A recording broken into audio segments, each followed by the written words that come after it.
Hello, welcome back. It's so good to see you. So, today we are going to be talking about a book that I just finished, and I'm going to let you know what it's about and what I think about it and if I recommend it. So, this book is written by Freida McFadden, and it is titled Do Not Disturb. Do Not Disturb. If you don't know, I am a huge fan of Freida McFadden. So anytime I see one of her books, I have to get it because every single one of her books is just a hit. I don't think that I've ever read one of her books and been like, wow, this sucks. I've gotten to the end of some of her books and been like, it sucks, but not because the writing was bad or the book was bad. It was just because the way that the story, went. But not in a bad way, just the situations of certain characters. But before we get into this book review, we have to talk about Freida McFadden, okay? Because when I finished this book, at the very end, there's like a section where it's like the chapter of the next book or something, which I have not read. Let me know if you have read The Intruder and if it is good. But then I get back here, there's group reading, acknowledgements, and then there's about the author, okay? And I read this little section, and I was in complete shock.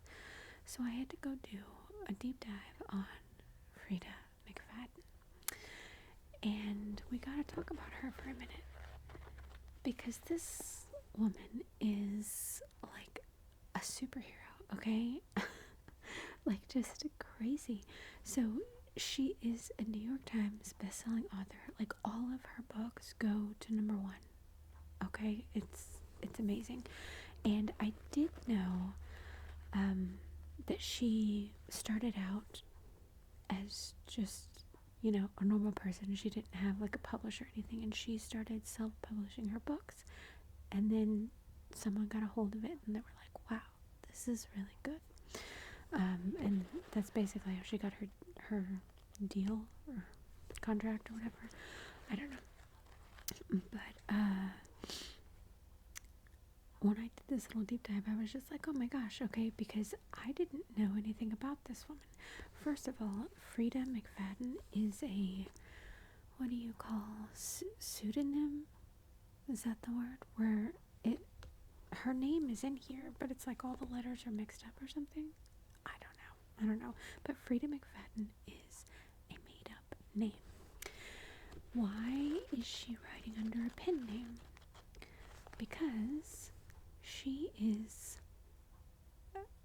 a normal person, okay? She went to, she went to Harvard Medical School, and she became a doctor. And she is still a practicing doctor. She specializes in brain injuries or brain trauma, something like that.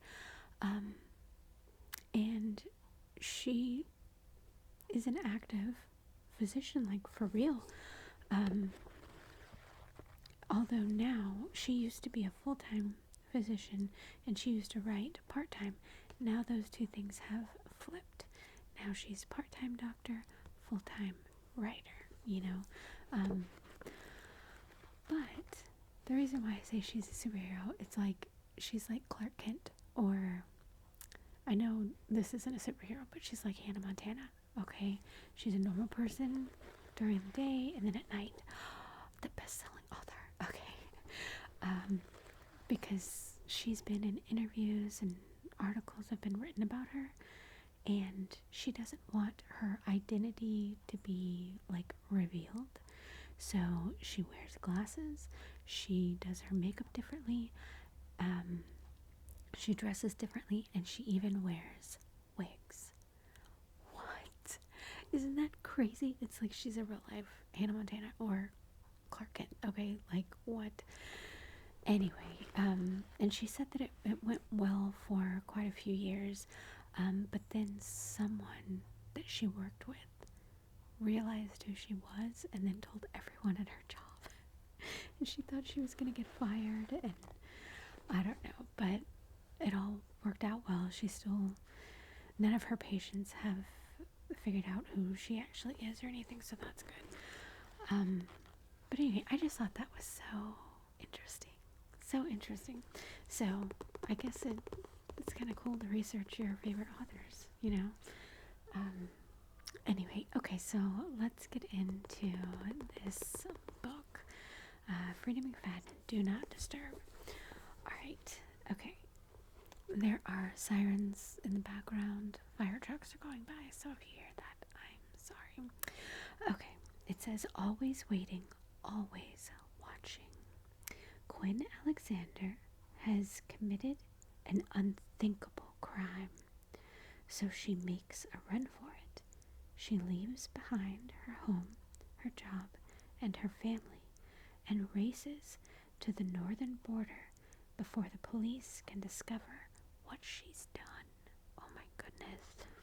Okay, but when an unexpected snowstorm forces her off the road, Quinn is forced to take refuge at the broken down, isolated Baxter Motel. The handsome and kindly owner, Nick Baxter, is only too happy to offer her a cheap room for the night. Unfortunately, the Baxter Motel isn't the quiet, safe haven it seemed to be. The motel has a dark and disturbing past, and in the dilapidated house across the way, the silhouette of Nick's ailing wife is always at the window, watching. In the morning, Quinn will leave the motel. She'll pack up her belongings and get back on the road to freedom. But first, she must survive the night. Oh my goodness. Okay, so I gotta say, shock. I know. This is like the best book ever, okay? The whole way through, this might be one of my favorite books of hers. I think it is my favorite right now. It is number one, my favorite book. Because the whole time I was literally like, if you could be at the edge of your seat reading a book, I was at the edge of my seat. And the whole time I was like, this has got to be a movie. Please, please, please make this into a movie. Because some of her books, they won't work as movies because you picture these people looking a certain way or something, and then it turns out completely wrong, right? This one, no. It would be the best movie ever. Alright, so it's classic Freida McFadden. It's like a thriller, mystery type thing where you don't know what's going on, but you have to turn the page to find out, And I love Freida McFadden books because the chapters are so short, like 2 pages, 2.5 pages, so you can read another chapter. You're like, it's so good that you're like, one more chapter, and then I say, you've read the whole book. You've read the whole book, and it's like, how did I get through this so fast? I don't know. Okay. Let's see. Freida McFadden usually does this thing where one chapter is, told through the point of view of one person, and then the next one by a second character. So you have to get, to the next chapter and the next chapter to get the continuation of part of that story, right? And it is like that. we have, I can't remember, we've got Quinn, who is the main character, but this one, it goes through 3 different characters. So you have Quinn, which is the woman on the run, and then we have her sister, and I don't remember her sister's name. Maybe it's like Patricia or something. I don't know. They usually say, if it doesn't say, you're still continuing, Claudia, and then there's Claudia. I think Claudia is, this book has like 3 characters in it. Maybe Claudia's the sister. I don't know. So we have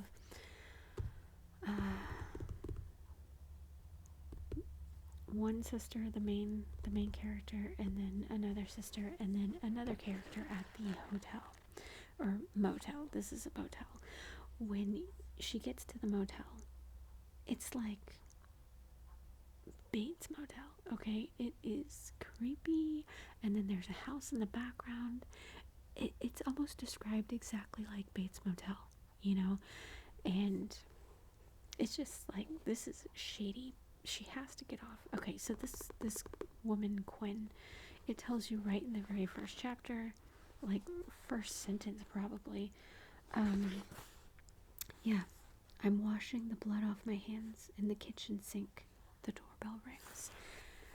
That's how it starts out. Oh my gosh, she's got blood all over her hands. And you're like, oh, she probably just got her hand cooking, you know? Nope.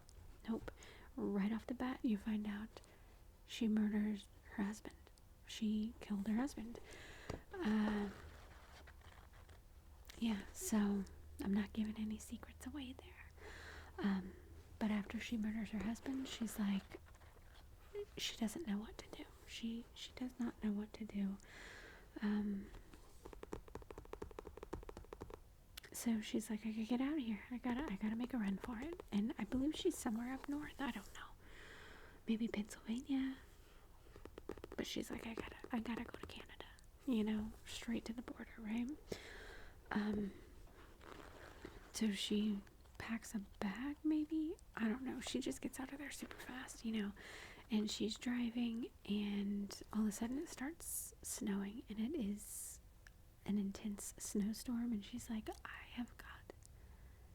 gotta get somewhere. I gotta find some place, you know, to hide for the night. She doesn't want to go to any, you know, big major hotels or anything. And she gets pulled over by a police officer or something because the tail light is out. And then because she was pulled over, she sees this little sign that says, what is it, Baxter Motel? And she has to get off the freeway and go under a bridge, and like, I don't know, it's kind of off the main, you know, place to go, you know. And she pulls up, and this motel is like on its last leg. Like, it is looking rough, you know. But she's like, well, there's a light on in there. I need someplace to be warm for the night. So there's like this little diner off to the side that looks all boarded up and just, you know, whatever. So she parks her car behind the diner and then walks over to the motel. And there's a guy there, I guess, the person at the desk, and he turns out to be the owner. And he's just shocked that someone came in, you know. So he offers her a room, and she doesn't have enough money. So he's like, it's fine, you know. And he also offers her like a food or something, because she hasn't eaten or whatever. And he's like, well, the kitchen is closed, but I could make you a sandwich, you know.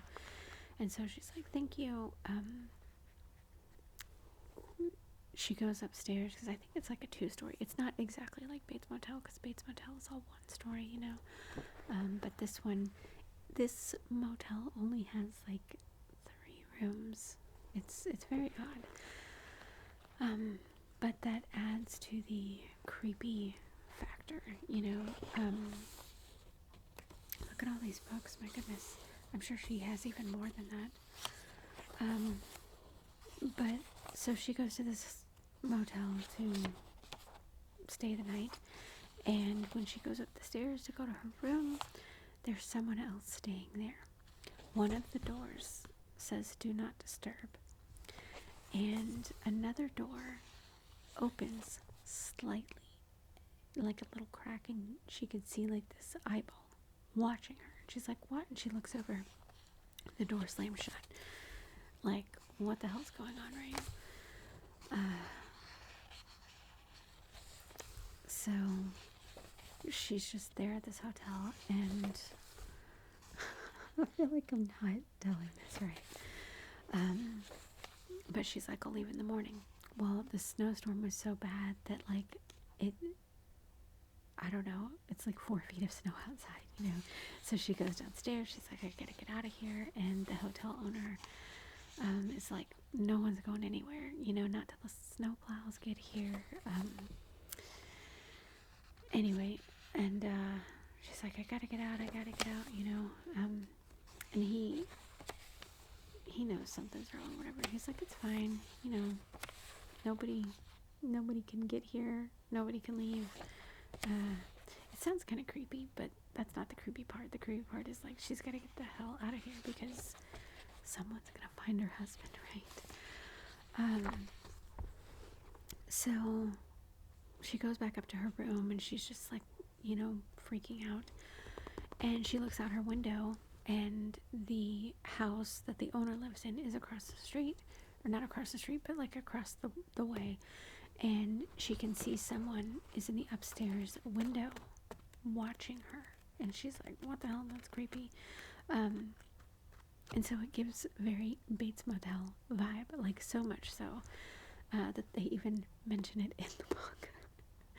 But the person that's in the house is the hotel owner's wife, and she is, I don't want to say she's bedridden, but she is pretty much immobilized, and she's just real creepy, you know, always watching, and you're like, is she even alive? You know, is it like a Bates Motel thing where he killed her and, you know, just kept her upstairs at the window the whole time? It's exactly like that.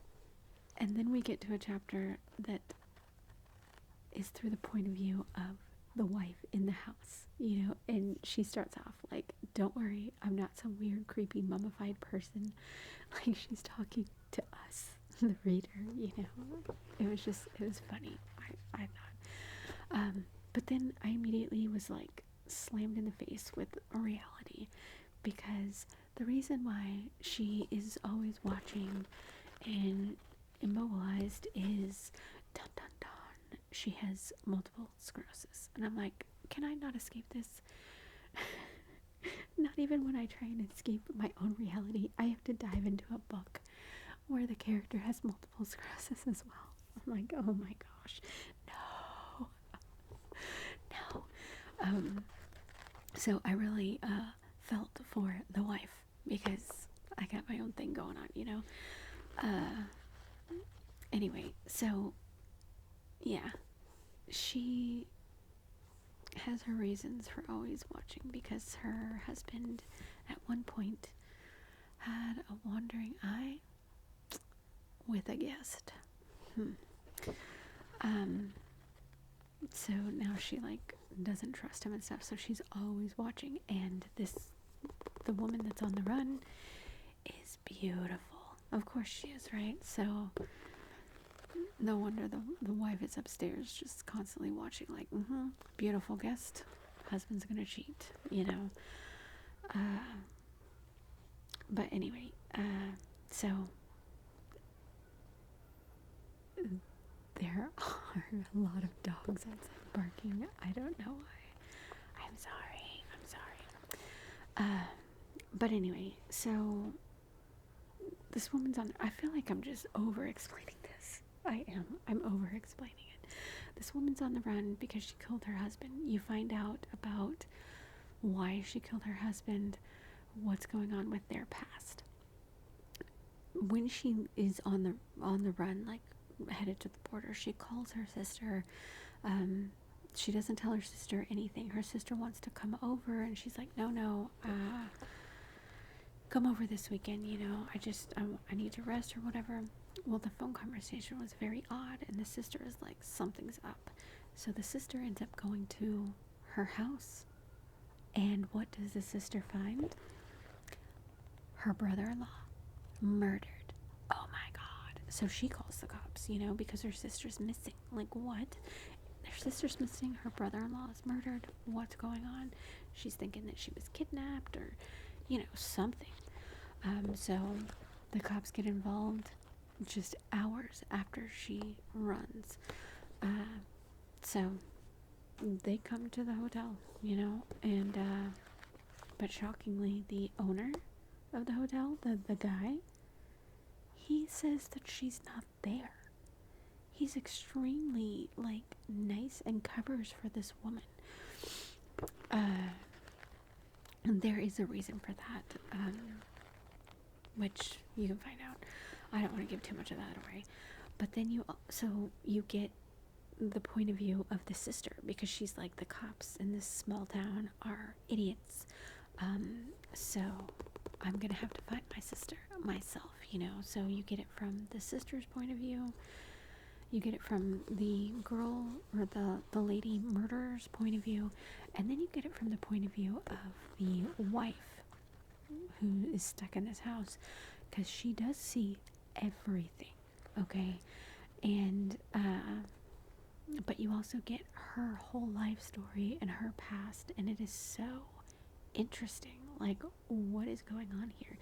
And then there is another guest in the motel, and she's this old lady who actually lives at this motel, and she used to work for the carnival.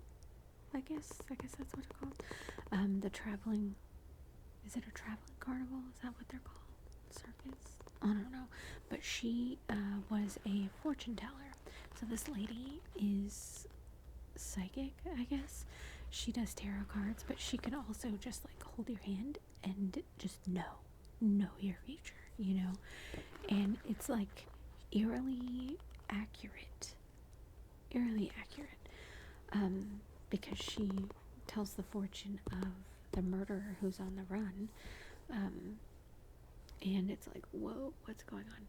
Anyway, so everything is just a complete mystery,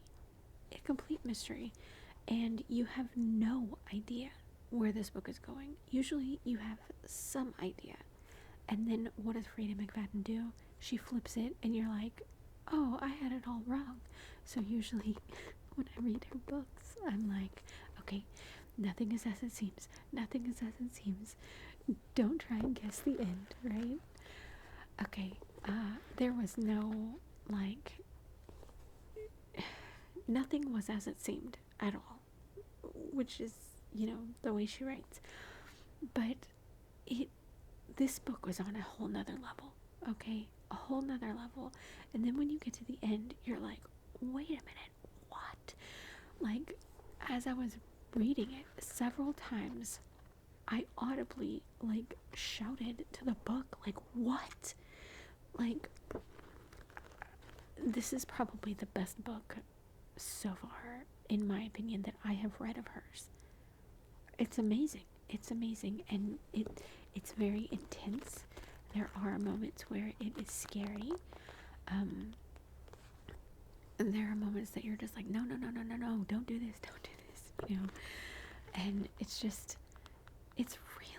really good. It's super intense. How many pages? It's 274 pages, and there's probably 50 chapters or something.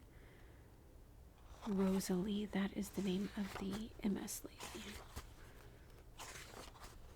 I think there's an epilogue. Yeah, the epilogue is quite long. I don't know how many. 42 chapters. 242 pages, something like that. Maybe 247, I don't remember. But that's not a very thick book with a lot of chapters. So the chapters are super short. Anyway, so do I recommend this? Yes. if you see this, immediately pick it up and read it. I told my mom as soon as I record this, I'm giving her the book. She has to read it, and then when my mom finishes reading it, because she'll read this in like a day and a half. You know, it takes me longer because, you know, shaky eyes and stuff. But my mom will read it in like a day and a half, and then I'm gonna give it to Emma, because this is literally the best book. And when Emma's done with it, if one of my aunts wants to read it, like but I want this one back. This is a good book. Good book. So yes, I recommend Do Not Disturb, and I fingers crossed that this becomes a movie, because it would be like the most jaw-dropping, like, what type of movie. Like, it's gonna be so good. Anyway, I really hope you enjoyed that. Sorry if it was very over-explainy and not very descriptive. I don't know. My mind is all over the place today. So anyway, I really hope that you enjoyed that. Thank you so much for watching, and I'll see you soon.